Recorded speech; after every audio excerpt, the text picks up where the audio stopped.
বন্ধুরা, তোমরা দেখছো স্বপ্ন পূরণ এডুকেশন চ্যানেল। আমি কিন্তু তোমাদের জন্য এই ডাব্লিউপিপি কেস আপডেট যে 26/2/2026 ছিল, সেটা নিয়ে কিন্তু ভিডিও নিয়ে কিন্তু চলে এসেছি। তোমরা থাম্বনেল দেখেই বুঝে গেছো যে আজকের কিন্তু কেসের ফলাফল কি হয়েছে এবং কেসে বিস্তারিত কি কি তথ্য জানানো হয়েছে মাননীয় বিচারপতির তরফ থেকে, সেসবও কিন্তু আমি এই ভিডিওর মাধ্যমে তোমাদের সামনে তুলে ধরবো এবং এটাও বলবো যে তোমাদের আজকে কি রেজাল্ট বেরাতে পারে কিনা, তার সম্ভাবনা আছে কিনা, সেটাও কিন্তু তোমাদের এই ভিডিওর মাধ্যমেই আমি জানাবো। তাই তোমরা এখনো পর্যন্ত যারা আমাদের চ্যানেলটি লাইক কমেন্ট শেয়ার এবং সাবস্ক্রাইব করনি, তারা অবশ্যই লাইক কমেন্ট শেয়ার এবং সাবস্ক্রাইব করে বেল আইকনটি প্রেস করে নাও এবং তোমরা তোমাদের বন্ধু বান্ধব বা আত্মীয় স্বজন যারা এই ডাব্লিউবিপি কনস্টেবল এবং লেডি কনস্টেবলের পরীক্ষার জন্য ইন্টারভিউ দিয়েছিলে, তারা কিন্তু তাদেরকে শেয়ার করে দাও। ডাব্লিউপি কেসটা কিন্তু আজকে পিআরবির পক্ষেই গেছে এবং পিআরবি কিন্তু এই কেসে কিন্তু জয়লাভ করেছে এবং কেসের বিস্তারিত তথ্য কিন্তু আমি তোমাদের এই ভিডিওতেই বলতে চলেছি। তাই একটু ধৈর্য ধরে ভিডিওটা দেখো এবং আমার কথাগুলো কিন্তু খুব মনোযোগ সহকারে দেখো। বন্ধুরা, আমি তোমাদের সরাসরি কিন্তু যে কলকাতা হাইকোর্টের যে তোমাদের সাইড রয়েছে সেই সাইডে কিন্তু চলে এসেছি এবং তোমরা কিন্তু এই কেস সম্বন্ধে সব কিছুই দেখতে পারবে। দেখে নাও কেসের যে করেছিল, সে তোমরা তো সবাই জানো সে কেসটা কে করেছিল। এই যে সন্দীপ প্রামাণিক নামে একজন ব্যক্তি কিন্তু এই কেসটা করেছিল এবং তার বক্তব্য ছিল সে 5 মিনিট 40 সেকেন্ডের মধ্যে নাকি, বা যে কোনো 5 মিনিট 40 সেকেন্ড, আমি যতদূর শুনতে পেলাম 5 মিনিট 40 সেকেন্ডের মধ্যে নাকি সে 8 পাক কমপ্লিট করেছিল এবং পিআরবির তরফ থেকে কিন্তু তাকে নাকি যে সার্টিফিকেট দেওয়া হয়েছিল, ফেল করানো হয়েছিল, তাকে নাকি 7 পাক দেখানো হয়েছিল।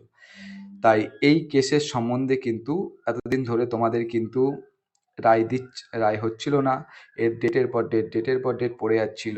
তোমাদের কিন্তু আজকে এই কেসটা কিন্তু ডিসমিস করে দিয়েছে হাইকোর্ট থেকে, কিন্তু কেসটা ডিসমিস করে দেওয়া হয়েছে। কারণ টেকনিক্যালি বলা হচ্ছে তার তরফ থেকে, যে সন্দীপ প্রামাণিক এর তরফ থেকে নাকি বলা হচ্ছে সে 8 পাক দৌড়েছে, কিন্তু পিআরবি তাদের ডকুমেন্টস সব কিছু তথ্য মহামান্য হাইকোর্টের সামনে পেশ করেছিল এবং তাতে দেখানো হয়েছে সে যথারীতি সেই সময়ের মধ্যে 7 পাকই কমপ্লিট করেছে, সে 8 পাক কমপ্লিট করেনি। তার গোনার ভুল বা যে কোনো কারণে সে হয়তো ভেবেছে 8 পাক দৌড়েছে, কিন্তু তার গোনার ভুল বা যেই ভুলের মাধ্যমে কিন্তু সে 7 পাকই দৌড়েছিল, তার জন্য এই কেসটা কিন্তু ডিসমিস করে দেওয়া হয়েছে। এবং তোমরা সবাই জানো যে আমাদের কিন্তু মাননীয় আমাদের যে পিআরবির যে উকিল ম্যাডাম ছিল, সে কিন্তু আগের দিনই বলেছিল তাদের কিন্তু রেজাল্ট পুরো তৈরি আছে।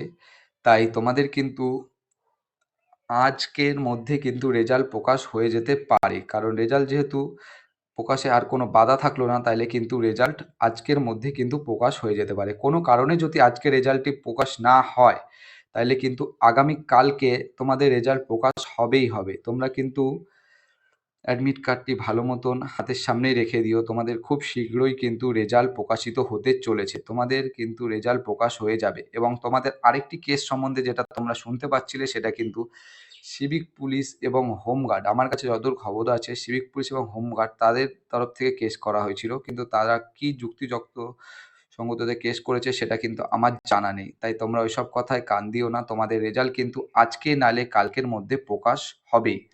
এবং আজকের কেসটা কিন্তু ডিসমিস হয়ে গেছে, তোমাদের জন্য কিন্তু খুশির খবর এটা, অত্যন্ত খুশির খবর। এতদিন ধরে তোমরা যারা রেজাল্টের অপেক্ষায় ছিলে এবং খুব দুশ্চিন্তায় ভুগছিলে, তাদের জন্য কিন্তু খুবই খুশির খবর যে রেজাল্ট তোমাদের খুব শীঘ্রই কিন্তু প্রকাশিত হতে চলেছে।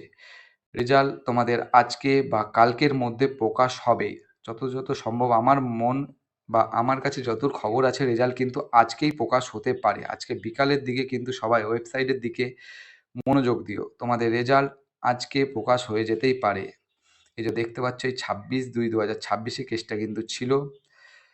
অনারেবল চিফ জাস্টিস সৌগত ভট্টাচার্যর বেঞ্চে কিন্তু কেসটা ছিল, তিনি কিন্তু কেসটা ডিসমিস করে দিয়েছে, কারণ তার যুক্তি কিন্তু কোনো যথাযথ প্রমাণ দিতে পারেনি, কিন্তু পিআরবি তাদের সঠিক প্রমাণ দিয়েছে, তার জন্য কেসটা কিন্তু আজকে বাতিল হয়ে গেছে।